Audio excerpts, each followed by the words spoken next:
Hello students, तो आज हम अपना नेक्स्ट टाइप करेंगे परसेंटेज चैप्टर का। तो आइए देखते हैं आज हम कौन सा नया कॉन्सेप्ट सीखेंगे एक नए क्वेश्चन के थ्रू। पहले मैंने आपको एक लास्ट वीडियो में शायद एक बात बोली थी, ये कि हमारे पास जो क्वेश्चंस आएंगे उसमें हम खुद देखेंगे कि किस क्वेश्चन में हमें परसेंटेज का यूज़ करना है और किस क्वेश्चन में फ्रैक्शन का। इससे हमें आइडिया लगता है कि किस क्वेश्चन को किस मेथड से जल्दी सोल्व किया जा सकता है। तो आइए पहले इसमें थोड़ा बहुत कॉन्सेप्ट सीखना पड़ेगा, मैं आपको सिखाता हूँ। कह रहे A is 25% more than B. कुछ बच्चों का कॉन्सेप्ट काफ़ी वीक होता है, लेकिन ऐसी कोई दिक्कत वाली बात नहीं है, एक बार हम सिखाएंगे तो जल्दी से सीख जाएगा। कह रहे हैं कि ए जो है वो बी से कितना परसेंट ज़्यादा है, 25%। तो सिंपल सी बात है, जब भी आपको किसी क्वेश्चन में ये कहे कि ये उससे इतने परसेंट ज़्यादा है, तो जिससे भी ये ज़्यादा कहे, जैसे इसमें कह रहे हैं ना बी से ज़्यादा है, तो जिससे ज़्यादा कहे ना आप उसको 100 मान लीजिए। तो यानी बी को मैं कितना मान लेता हूँ, 100। अच्छा, फिर क्या कहता है ए इज 25% मोर। तो 25% मोर में आप ए को कितना लिख दोगे, 125, यानी इससे 25 ज़्यादा। अब ये कहता है भाई ए जो है वो बी से 25% ज़्यादा है, तो मुझे ये बताइए कि बी जो है वो ए से कितना कम है, तो वो बताना है हमें। अच्छा, तो कईयों के मन में बात आएगी, यार सिंपल सी बात है, जब ये 25% ज़्यादा है तो ये 25% ही कम होएगा, लेकिन ऐसी बात नहीं है।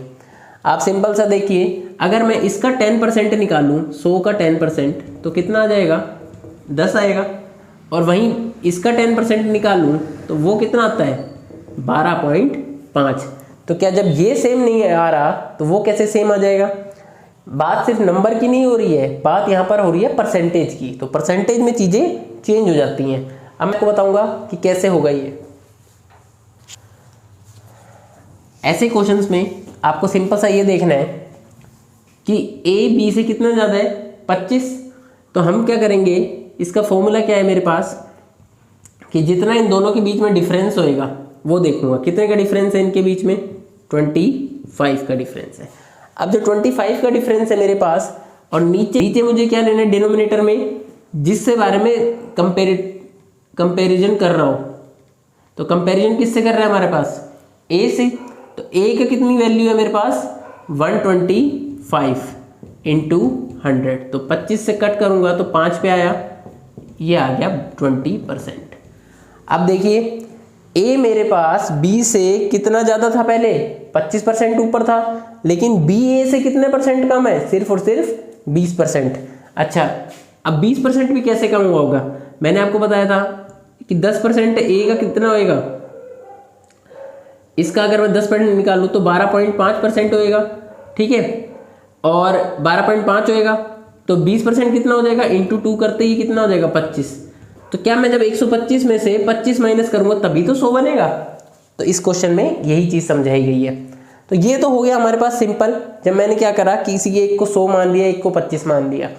अब क्या है, अगर मैं इसको, ये तो परसेंटेज वाले से हम चले थे ना क्वेश्चन में आगे, अब मैं इसको अगर फ्रैक्शन वाले से चलता, 25% मेरे पास किसके इक्वल होता है, क्या मैंने आपको बताया था ये 1/4 के इक्वल होता है, 1/4 के इक्वल। अच्छा, अगर कोई चीज़ इंक्रीज कर रही है तो मुझे क्या करना पड़ेगा, अगर 25% से इंक्रीज हो रहा है तो इस 4 में एक ऐड कर दूंगा, तो नया हमारे पास जो फ्रैक्शन आएगा वो बन के आ जाएगा 5/4। कितना फ्रैक्शन आ जाएगा, मैं साइड में दे देता हूँ आपको क्लियर हो जाएगा, ये आ गया 5/4। अगर कोई क्वेश्चन में हमसे कहे कि ये 25% डिक्रीज कर रहा है, लेट सपोज कोई कहे 25% डिक्रीज, तब मेरे पास क्या होएगा, इस 4 में से एक माइनस कर दूंगा तो कितना आ जाएगा, 3/4। उस चीज़ का फ्रैक्शन बन जाएगा 3/4। लेट सपोज कोई मुझसे कहे कि 10% उस चीज़ में जो हमारे पास इंक्रीज हो रहे हैं, 10% इंक्रीज हो रहे हैं, तो सबसे पहले मुझे ये पता होना चाहिए कि 10% को कैसे लिखते हैं फ्रैक्शन में, 1/10। अच्छा, इसमें इंक्रीज हो रहा है तो 10 में 1 इंक्रीज करते ही कितना बन जाएगा, 11/10। कोई मुझसे कहे कि 10% डिक्रीज हो रहा है तो कितना हो जाएगा, 10 में 1 माइनस कर दूंगा तो 9/10। क्योंकि मेरे को मेन पहले ये देखना है कि इसका फ्रैक्शन क्या बनेगा, वो होता है 1/10। अगर इंक्रीज हो रहा है तो प्लस कर दूंगा, डिक्रीज हो रहा है तो माइनस कर दूंगा। अब इस क्वेश्चन को इसी मेथड से करके देखते हैं। कह रहा है ए इज 25% मोर देन बी। अब मुझे क्या 25% का पता है, 1/4 होता है। अच्छा ये मोर देन कह रहा है, दैट मीन्स इंक्रीज हुआ पड़ा है, तो इंक्रीज हुआ पड़ा है तो रेशियो कितना हो जाएगा 5/4। अच्छा खुद ही क्वेश्चन में कहा है कि ए बी से ज़्यादा है, तो यानी ये वाली वैल्यू जो होगी वो ए की होगी और ये वाली वैल्यू किसकी होगी बी की। ये ए की वैल्यू हो गई, ये बी की वैल्यू हो गई। अब इस क्वेश्चन में मुझे क्या करना पड़ेगा, मैंने आपको बताया था ए और बी के डिफरेंस को लिख दूंगा 1, ठीक है, क्योंकि 5 में से 4 क्या होगा 1, और डिनोमिनेटर में कौन सी चीज़ आएगी जो देन के बाद होगी, देन के बाद क्या है ए, तो ए की वैल्यू कितनी है 5 × 100, तो कितना आंसर आ गया 20%। क्या ये दोनों सेम आ रहे हैं? आई होप आपको ये क्वेश्चन भी समझ में आ गया होगा। अगर ये क्वेश्चन में डाउट है तो मेरा नेक्स्ट टाइप का और क्वेश्चन देखिए, मैं एक टाइप और कराऊंगा इस क्वेश्चन पर, इससे आपका डाउट बिल्कुल क्लियर हो जाएगा।